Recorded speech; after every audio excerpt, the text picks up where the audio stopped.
Karena itu Ibu Bapak, kita akan belajar Alkitab pada pagi hari ini bicara mengenai keluarga disukai dan dikenan Tuhan. Dari Injil Matius pasal 18 ayat 15 sampai dengan ayat 20, ayat Alkitab ini kita baca bersama-sama. Sekali lagi Injil Matius pasal 18 ayat 15 sampai dengan ayat 20.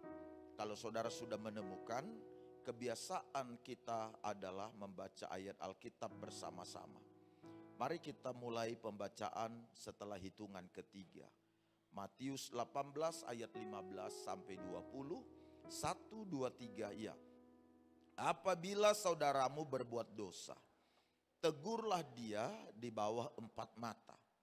Jika ia mendengarkan nasihatmu, engkau telah mendapatnya kembali.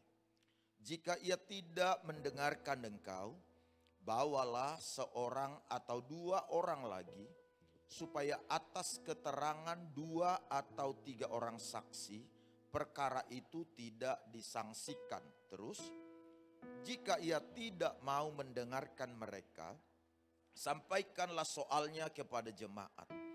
Dan jika ia tidak mau juga mendengarkan jemaat, pandanglah dia sebagai orang yang tidak mengenal Allah, atau seorang pemungut cukai. 18. Aku berkata kepadamu, sesungguhnya apa yang kamu ikat di dunia ini akan terikat di sorga, dan apa yang kamu lepaskan di dunia ini akan terlepas di sorga. Dan lagi aku berkata kepadamu, jika 2 orang daripadamu di dunia ini sepakat meminta apapun juga, permintaan mereka itu akan dikabulkan oleh Bapakku yang di sorga. 20. Sebab di mana 2 atau 3 orang berkumpul dalam namaku, di situ aku ada di tengah-tengah mereka. Katakan amin. Ibu bapak saudara-saudara sekalian, dari beberapa ayat Alkitab yang kita baca ini, ayat 19 dan ayat 20 merupakan fokus pembahasan kita. Di mana kalimatnya berbunyi, jika 2 orang daripadamu di dunia ini sepakat meminta apapun juga, permintaan mereka itu akan dikabulkan oleh Bapakku yang di sorga. Sebab di mana 2 atau 3 orang berkumpul dalam namaku, di situ aku ada di tengah-tengah mereka. Sebelum membahas 2 ayat ini, Ibu Bapak, saya ingin mengemukakan kepada kita semua konteks penulisan kitab yang kita baca ini. Secara konteks, perikop yang kita baca ini Matius 18 ayat 15 sampai 20 ini sedang memuat pengajaran Yesus tentang 2 isu atau tentang 2 pokok pembahasan. Pokok pembahasan yang dibahas oleh Kristus dalam perikop yang kita baca ini, yang pertama adalah tentang gereja, lalu yang kedua tentang keluarga. Mari kita melihat slide yang ada di depan ini Ibu Bapak. Isu tentang gereja yang dibahas oleh Kristus di sini bicara mengenai apa? Yesus mengajarkan pada para murid termasuk pada kita sekalian hal ihwal bagaimana menangani atau mengurus permasalahan yang terjadi di lingkungan gereja yang dilakukan oleh salah seorang keluarga rohani kita atau salah seorang orang beriman anggota gereja. Apabila mereka melakukan kesalahan atau pelanggaran, maka cara dalam mengelolanya, menanganinya, pesan Yesus adalah bicara dengan dia 4 mata. Ngomong dengan dia 4 mata. Boleh telepon, boleh bicara atau memanggilnya ke sudut di tempat ruang pertemuan. Kalau dia tidak mendengar atau tidak menggubris nasihat yang kita sampaikan dan masih terus melakukan kesalahan atau terus hidup di dalam dosa, maka kita bicara dengan orang ini di depan 2 atau 3 orang saksi. Ada orang yang menemani kita untuk mendengar bahwa kita sudah mengingatkan orang ini. Kita sudah menegur dan menasehati orang ini. Tetapi kalau dia mendengarkannya, puji Tuhan, kita mendapatkan kembali keluarga rohani kita yang sempat terhilang atau tersesat karena hidup semena-mena dalam dosa. Tapi kalau dia tidak menggubrisnya juga, tidak mendengarkannya juga, maka bawalah permasalahan itu kepada jemaat umum. Sampaikan kepada keluarga besar supaya semua keluarga besar bisa menolong orang ini, bisa mendoakan orang ini. Kalaupun juga tidak berubah, maka kita sudah menganggap kita sedang melihat salah satu keluarga kita tersesat atau terhilang. Anggap dia sebagai pemungut cukai atau orang yang tidak mengenal Allah. Itulah pengajaran Kristus tentang gereja dalam hal mengelola, menangani atau mengurus masalah-masalah yang terjadi atau yang disebabkan oleh keluarga rohaninya. Lalu kemudian isu tentang keluarga. Isu tentang keluarga yang dibahas oleh Kristus dalam perikop ini apa? Yesus memberitahukan kepada para murid, kepada orang-orang banyak, mengenai keberadaan sebuah keluarga di hadapan Allah.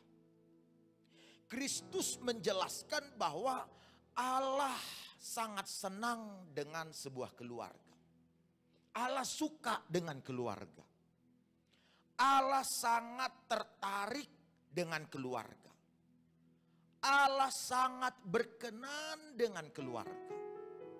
Saking berkenannya Allah dengan keluarga, saking senangnya Allah dengan keluarga, saking sukanya Allah dengan keluarga, Alkitab itu memberitahukan atau dalam perikop itu Yesus memberi sebuah jaminan. Mintalah kalau 2 orang sepakat dan sehati. Minta apa saja. 2 orang sepakat dan sehati, 2 itu mewakili keluarga, yaitu suami dan istri. 2 orang sepakat dan sehati, minta apapun juga, permintaan mereka itu dikabulkan oleh Bapakku yang di sorga. Ini garansi dari Kristus, jaminan dari Yesus yang menjelaskan betapa sukanya Tuhan dengan sebuah keluarga. Keluarga saudara semua, keluarga kita yang saudara bangun, keluarga yang saudara jalani. Allah senang dengan keluarga itu. Allah suka dengan keluarga yang sudah dibangun itu. Allah berkenan dengan keluarga itu. Karena Allah suka, Allah berkenan, maka Yesus menggaransi kalau keluarga itu sepakat meminta apa saja, Bapa di sorga akan memberikan apapun yang dimintanya. Dengar Ibu Bapak, Allah tidak khawatir kalau yang saudara minta itu salah. Allah tidak khawatir kalau yang saudara minta itu adalah hal yang membahayakan. Jaminannya adalah, ukurannya adalah asal yang meminta itu adalah sepakat, sehati, yakni keluarga atau suami istri. Hebat garansinya Tuhan Allah ini. Ini menjelaskan betapa senangnya Allah dengan keluarga. Ini menjelaskan betapa dekatnya keluarga itu di hati Allah. Keluarga ini bagian yang sangat diandalkan oleh Tuhan Allah. Diharapkan oleh Tuhan Allah. Disayangi oleh Tuhan Allah.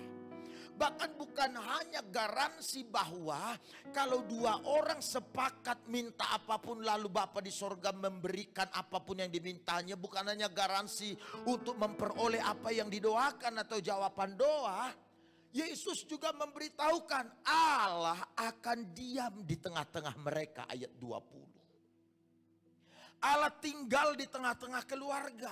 berpihak pada keluarga, berjalan bersama dengan keluarga, menyertai keluarga itu, melindungi keluarga itu, membela keluarga itu.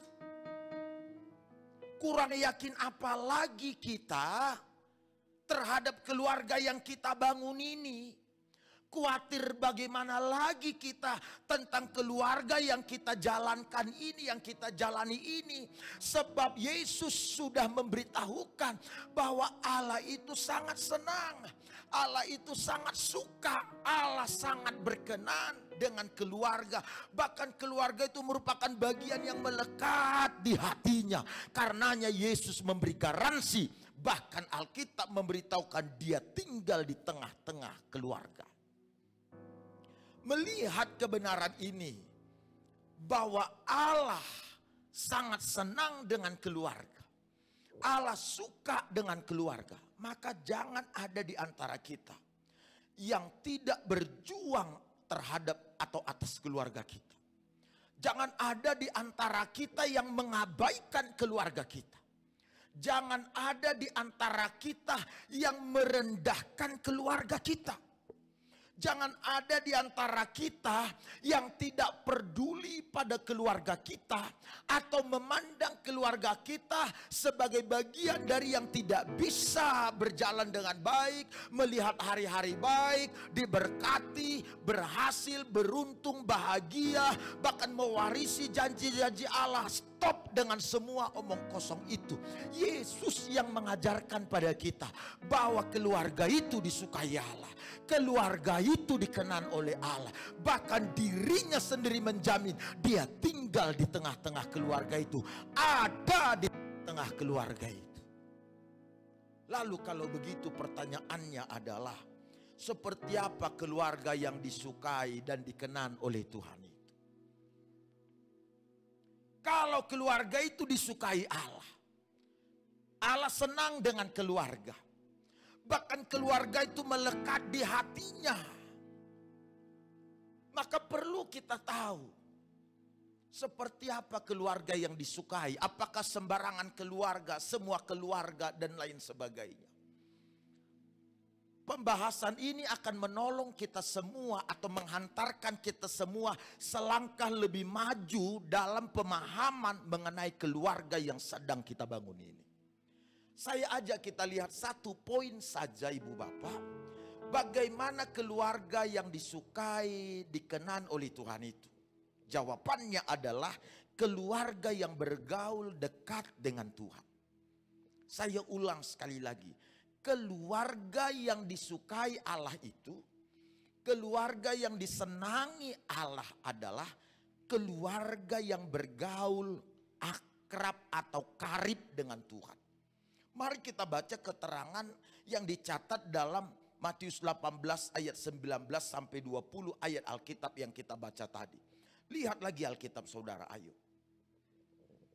Matius 18 ayat 19 sampai 20.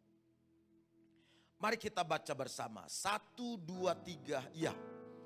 Dan lagi aku berkata kepadamu, jika 2 orang daripadamu di dunia ini sepakat minta apapun juga, permintaan mereka itu akan dikabulkan oleh Bapakku. Perhatikan sebentar penggunaan kata jika 2 orang daripadamu sepakat. Ada penggunaan kata 2 orang. Kita baca sekarang ayat 20 bersama-sama.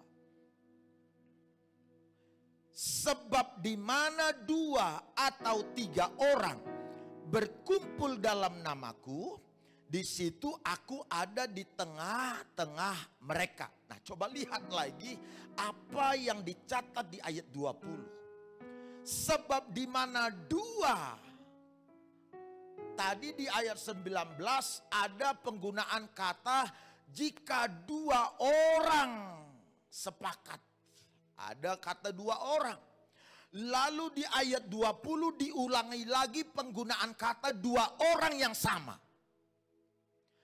Jika 2 orang. Tetapi bedanya ada kata ketiga di ayat 20. Saya akan coba membawa kita memahami penggunaan istilah 2 atau 3 orang. Baik mulai yang dicatat di ayat 19 maupun yang dicatat dalam ayat 20 ini, Ibu Bapak. Saya belajar bahwa yang dimaksud dengan 2 orang dalam konteks yang kita baca ini itu menunjuk kepada suami istri yang sepakat, yang berdoa, yang meminta. Suami istri sepakat. Sejak Allah memberkati pernikahan pertama di Taman Eden, yang dicatat di kitab Kejadian pasal 2, Ibu Bapak, ayat 15 sampai 21. Tidak ada orang yang bisa bersepakat lebih kuat kecuali suami istri. Kita tidak perlu meragukan itu. Tidak ada orang di dunia ini 2 orang yang lebih mudah bersepakat kecuali suami istri. Karena itu konteks penulisan kitab yang kita baca Matius 18 mulai dari ayat 15 sampai 20. Tadi saya kemukakan konteksnya memuat pengajaran Yesus tentang 2 isu. Isu yang pertama soal gereja, isu yang kedua soal keluarga. Jadi ketika Kristus bicara mengenai jika 2 orang di antaramu di dunia ini sepakat, 2 orang itu adalah suami dan istri. Boleh juga orang lain, satu sama lain, tapi yang lebih mudah bersepakat selalu suami istri. Alkitab memberitahukan kalau suami istri ini bersepakat, atau suami istri ini berdoa, suami istri ini meminta kepada Allah, suami istri ini bergaul dekat dengan Allah. Meminta, berdoa, bicara dengan bergaul dekat dengan Allah. Jaminannya, Bapa akan memberikan kepada mereka apa saja yang mereka minta. Maka pertanyaannya dan perenungannya adalah bagaimana saudara di keluarga, khusus suami istri, sepakatkah, bergaul dekatkah dengan Allah atau belum? Saya tidak bicara atau tidak, atau belum. Kalau belum masih ada kesempatan. Mari suami istri pulang dari sini bersepakatlah. Allah berpihak pada keluarga yang dekat dengan Allah. Tidak ku dengar rame nih. Boleh kasih tepuk tangan bagi Tuhan Yesus. Allah berpihak. Jangan anggap remeh dengan doa-doa saudara. Jangan anggap sepele dengan permintaan-permintaan yang saudara ajukan di dalam doa. Ketika suami istri bergaul dekat dengan Allah, garansinya adalah Bapa di sorga memberi apapun yang dimintanya. Bapa di sorga menggaransi aku berpihak pada mereka atau diam di tengah-tengah mereka. Itu baru suami istri. Coba lihat lagi apa yang dicatat di dalam ayatnya yang ke-20 itu, Ibu Bapak. Ayat 20 bunyinya begini, saya baca buat kita. Sebab di mana 2, perhatikan sekali lagi, diulang lagi kata 2 itu yang berarti suami istri. Sebab apabila suami istri yang dekat dengan Allah ini, lalu ada kata orang ketiga.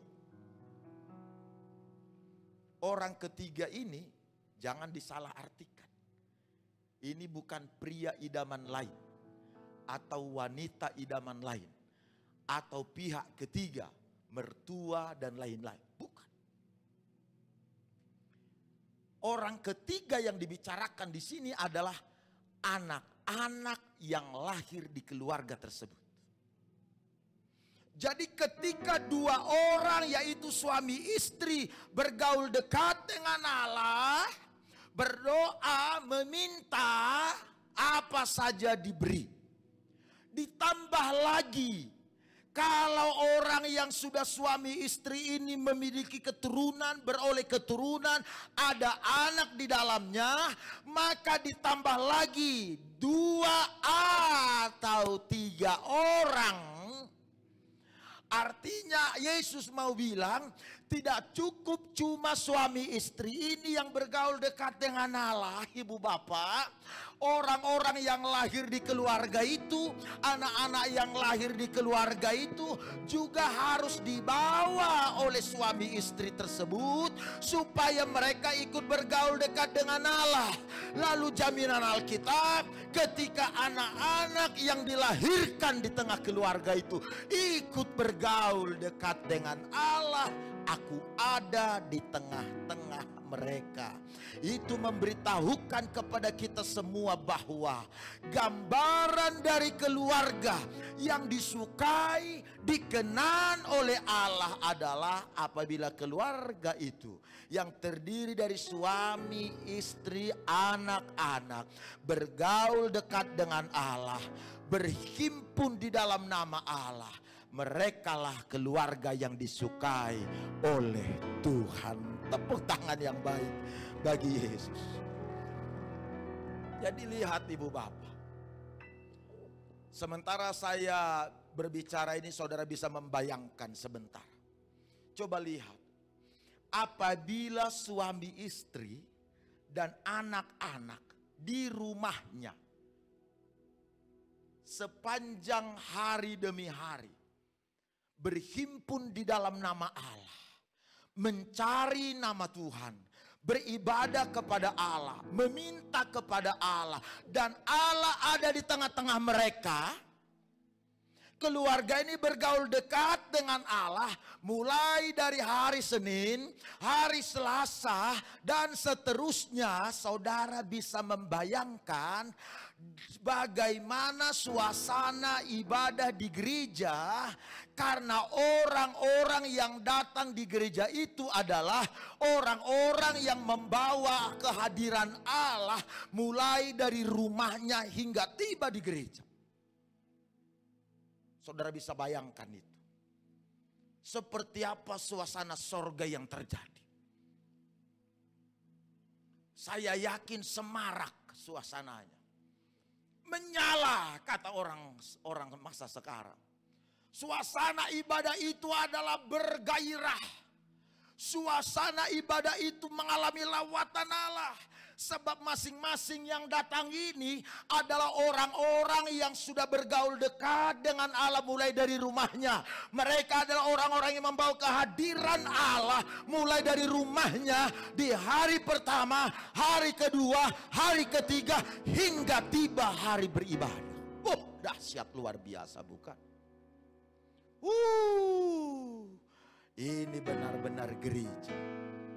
Maka itu dalam perikop itu Yesus bicarakan 2 isu, gereja dan keluarga.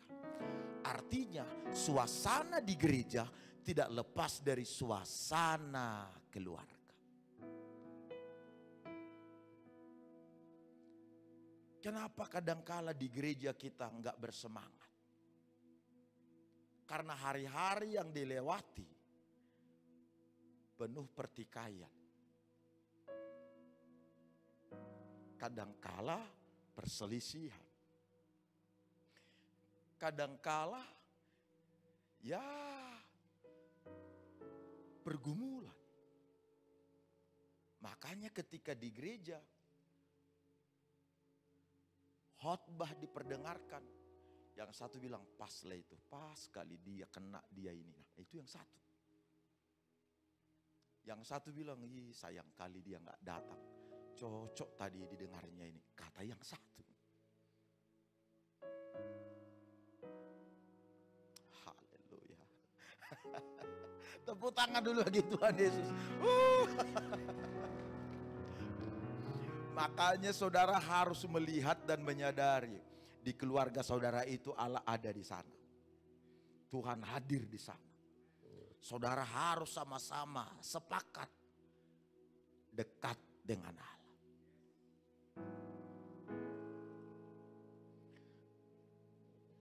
Tahukah ibu bapak saudara sekalian, kenapa Tuhan, Alkitab kita baik perjanjian lama maupun perjanjian baru, melarang pernikahan beda keyakinan? Nah, ini saya coba bagi. Begini ibu bapak. Semua agama, semua kepercayaan yang saudara bisa sebutkan yang ada di dunia ini, masing-masing agama dan kepercayaan itu memiliki cara atau tata cara melangsungkan pernikahan. Masing-masing kepercayaan. Semua agama tidak ada yang tidak memiliki ritual dalam hal melangsungkan pernikahan. Semua punya, masing-masing beda. Kalau saudara searching di Google, searching di medsos, atau kadang-kala muncul di layar media saudara, saudara bisa kaget-kaget lihat berbagai macam jenis cara melangsungkan pernikahan. Ada hanya 2-3 orang. Tidak ada siapa-siapa, hanya mereka saja dengan sembahan mereka yang ada di depan. Udah sah itu. Yang lain menunggu di luar, ada macam-macam saja. Tapi yang menarik, saya sudah berbanding ini Bu Bapak. Dari semua agama serta kepercayaan yang memiliki tata cara dalam melangsungkan pernikahan, hanya agama Kristen yang tata cara melangsungkan pernikahannya menjelaskan bahwa pernikahan itu istimewa dan pernikahan itu terhormat di hadapan Allah, atau Allah menghormati pernikahan. Hanya pernikahan Kristen. Serius. Kenapa? Karena hanya di pernikahan Kristen ada sebutan yang dipergunakan untuk pernikahan itu, namanya pernikahan kudus. Pemberkatan pernikahan kudus. Ada kata kudusnya loh. Artinya ini tidak pernah bermasalah. Pria dan wanitanya belum berhubungan badan dan lain sebagainya. Kudus. Tidak hidup dalam percabulan. Itu hanya di pernikahan Kristen. Bahkan kalau saudara melihat ada orang yang sudah single parents karena pasangannya berpulang lebih dulu lalu kemudian mereka menikah, maka ada istilah peneguhan pemberkatan nikah. Kenapa peneguhan? Karena yang dinikahkan ini sudah tidak lagi kudus. Sudah pernah membangun rumah tangga. Coba lihat. Hanya di kepercayaan kepada Kristuslah tercermin bahwa Allah menghormati pernikahan. Dan dengar kawan, Alkitab kita bersuara dengan lantang, tidak ada perceraian. Bukankah itu menjelaskan bahwa Allah yang kita sembah sangat menghormati pernikahan? Coba loh. Di ajaran agama mana, kepercayaan mana saudara bisa temukan Allah mereka menghormati pernikahan sehingga ada sebuah jaminan tidak boleh bercerai. Itu hanya di pernikahan Kristen.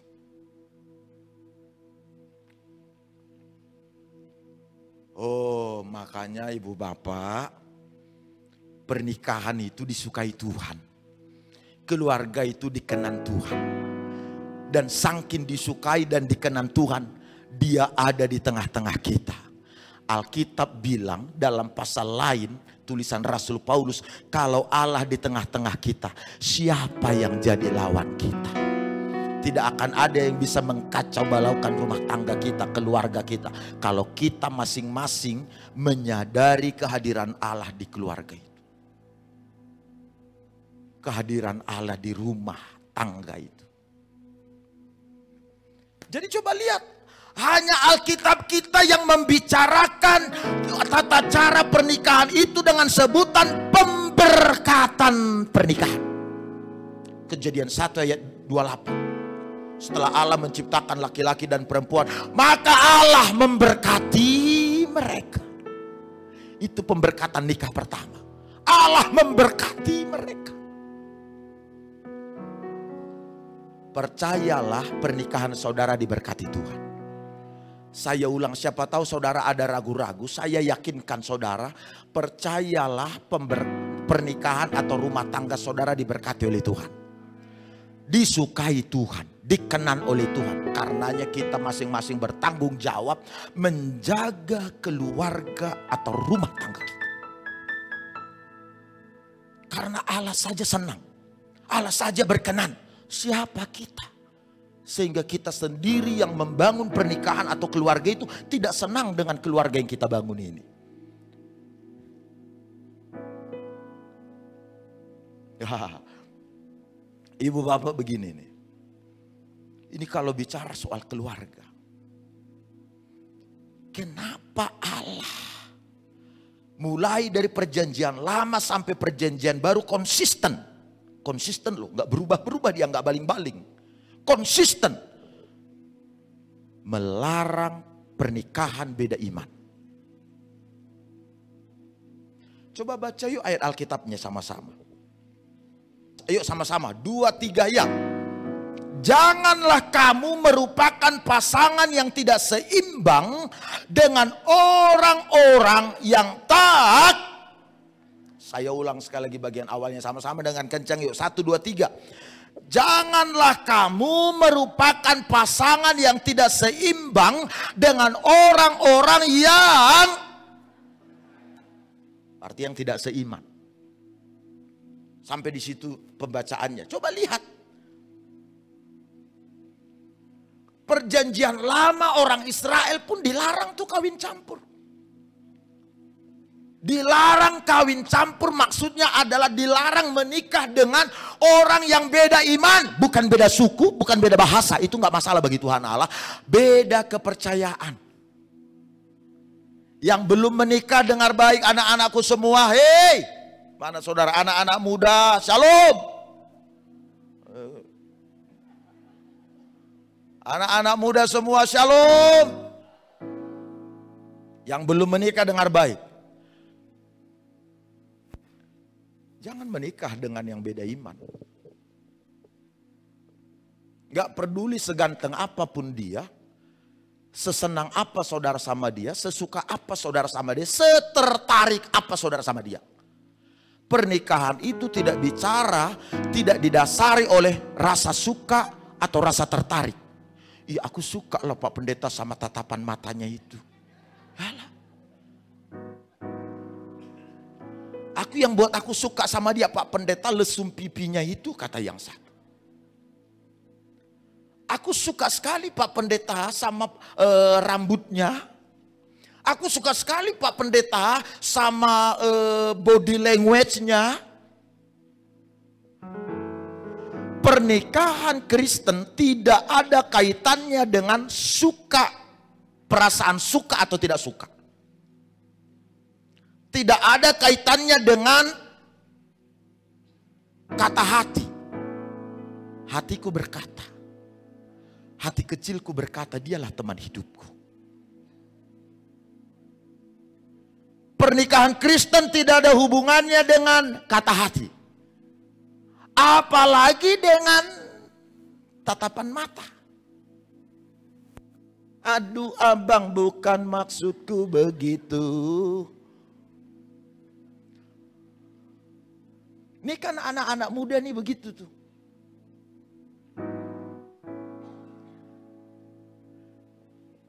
Gini, kalau pernikahan saudara itu dibangun di atas dasar suka, tertarik, 3 bulan, 6 bulan saudara menikah rasa suka saudara berubah.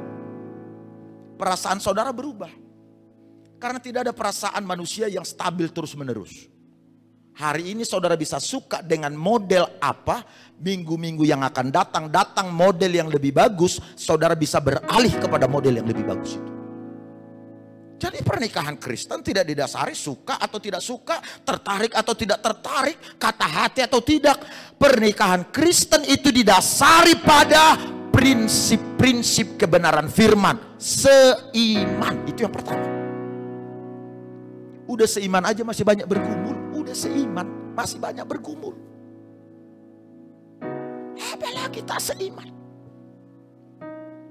Jadi kalau ada yang dekat-dekat saudara, beda keyakinan, beda iman, pulang dari sini, telepon dia bilang, mohon maaf bang, sampai di sini hubungan kita. Anak-anak lajang telepon dia bilang, mohon maaf adik, aku sudah ketemu yang lebih baik daripadamu. Berdoalah supaya kamu juga ketemu yang lebih baik daripada aku. Nanti dia bunuh diri pak, kayak yang terjadi kemarin di flyover. Lebih baik dia bunuh diri sekarang daripada kelak saudara yang bunuh diri dibuatnya. Pak, Bu, coba ini evaluasi. Pernikahan yang saudara bangun sekarang ini didasarkan atas apa sih? Suka, pantes. Belakangan ini agak renggang. Karena yang dulu sosok yang saudara suka itu, sekarang sudah berubah sosoknya. Sudah lebih lebar dikit. Kilogramnya juga nambah, penghasilan tidak. Nambah minta di berat badannya, asal penghasilan nambah, labu mindali. Ibu, kalau pernikahan yang saudara bangun kemarin-kemarin lalu itu 3 tahun, 10 tahun, 15 tahun lalu itu didasari karena tertarik pada bodinya, ototnya, perutnya berpetak-petak. Sekarang coba lihat. Kibul tak nandai. Sudah terjadi penyatuan tanpa disengaja dan direncanakan. Dulu dia tangguh, sekarang mulai asam urat. Kerjanya dulu mantap, sekarang sudah jarang. Karena gula tidak stabil. Kadang harganya naik, kadang harganya turun. Coba, itukah yang menjadi alasan ibu menikah dengan bapak? Tertarik dengan bodinya, gagah dia, macok Pak Pendeta, macok Mbak Renda, macok ke Gundari. Pantas saudara sudah tidak dekat-dekat lagi dengan dia. Karena dasarnya ketertarikan. Maka itu saya beritahu, pernikahan Kristen itu didasarkan pada satu, prinsip firman Allah, seiman. Yang kedua, keputusan saudara. Kalau saudara suka apa tidak suka sama dia, kalau sudah keputusan, bagaimanapun harus kita jalankan. Karena kita yang memutuskan. Allah memberkati. Kita yang memilih. Jangan saudara pikir jodoh itu Tuhan Allah berikan tiba-tiba. Itu keputusan kita. Itu pilihan kita. Allah tidak campur tangan di situ. Di area hidup kita ini ibu bapak hanya ada satu hal yang tidak Allah bisa urus. Bukan tidak bisa ya, yang tidak dicampuri Allah itu lebih tepat. Yaitu keputusan. Waktu Hawa mau petik makan buah terlarang itu bisa saja Allah ngomong, jangan, jangan, jangan. Tapi Allah nggak ngomong. Karena itu keputusan Hawa untuk memakannya. Saudara pilih menikah sama dia, beda iman, beda kepercayaan. Allah sudah ingatkan jangan. Tapi saudara bilang, kata hatiku. Berengeilah tertunduhkan. Pangananai pelanai terpan. Adilakin mama biringdai. Laku akap teng-teng. Iya. Maka pernikahan itu keputusan. Jadi kalau saudara sudah memutuskan, tetaplah bersepakat. Tuhan ada di keluarga itu. Tuhan hadir di keluarga itu. Kenapa Allah larang? Kenapa harus seiman? Waktunya dikit lagi ya. Sabar ya. Karena Allah mengharapkan akan lahir orang-orang kudus dari pernikahan itu. Akan lahir orang-orang hebat dari pernikahan itu. Makanya Allah minta seiman, sepadan. Gini, coba baca Efesus. Ini semoga tersampaikan ini dengan baik dan saudara bisa nangkap ya. Coba lihat Efesus yuk. Efesus 1 ayat 4. Kita baca sama-sama. Efesus 1 ayat 4. Yuk kita baca. Ini baca dengan mantap. 1, 2, 3. Sebab di dalam Dia Allah telah memilih kita sebelum dunia dijadikan, supaya kita kudus dan tak bercacat di hadapannya. Dengar baik. Ini jangan salah saudara memahami ayat Alkitabnya. Di dalam Dia Allah telah memilih kita sebelum dunia dijadikan, supaya kita kudus dan tak bercacat. Dengar kawan, sebelum dunia dijadikan Allah sudah mengenal kita loh. Artinya sebelum Adam dan Hawa ada, Dia sudah tahu kita. Dia sudah kenal kita. Bahkan itu paralel atau sama dengan apa yang disampaikan oleh Daud dalam Mazmur 139 ayat 15 sampai 20.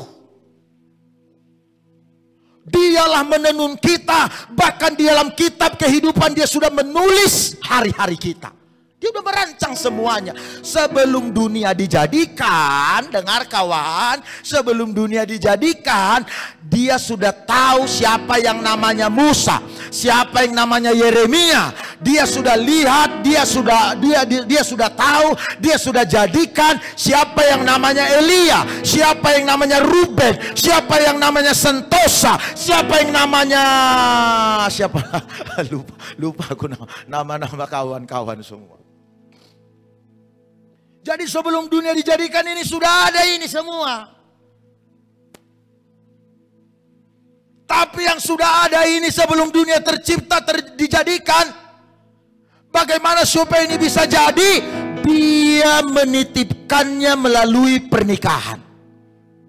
Dan Dia melihat pernikahan mana yang tepat memelihara, mengasuh, membesarkan orang yang bernama Musa, orang yang bernama Ruben, orang yang bernama dan lain-lain. Pernikahan mana, pasangan mana Dia lihat, lalu di sana Dia titipkan.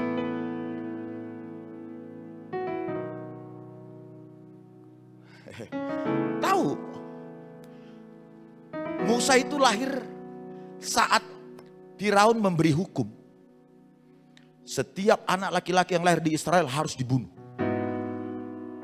Keluaran pasal 2. Lalu coba lihat, dicatat di Alkitab itu pasal 2 mengenai siapa orang tua Musa. Orang tua Musa adalah masing-masing keturunan Lewi. Keturunan Lewi itu adalah keturunan orang-orang imam, orang-orang kudus di perjanjian lama. Jadi orang tua Musa ini diminta supaya menikah sesama seiman. Tidak beda iman.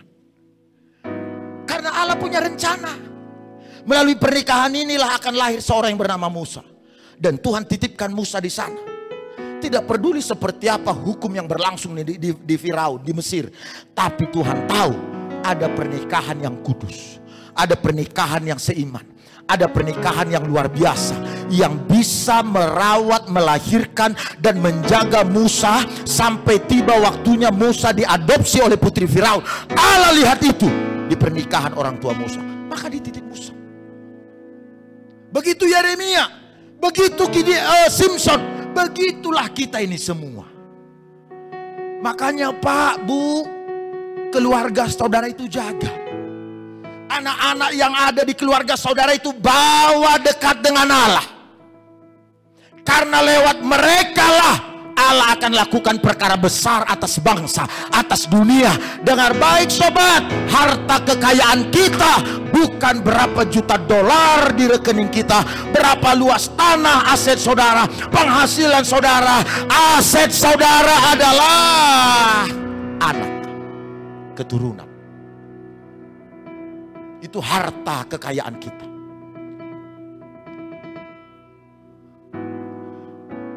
Ini kututup. Kemarin aku pergi, berkesempatan berkunjung ke Malaka.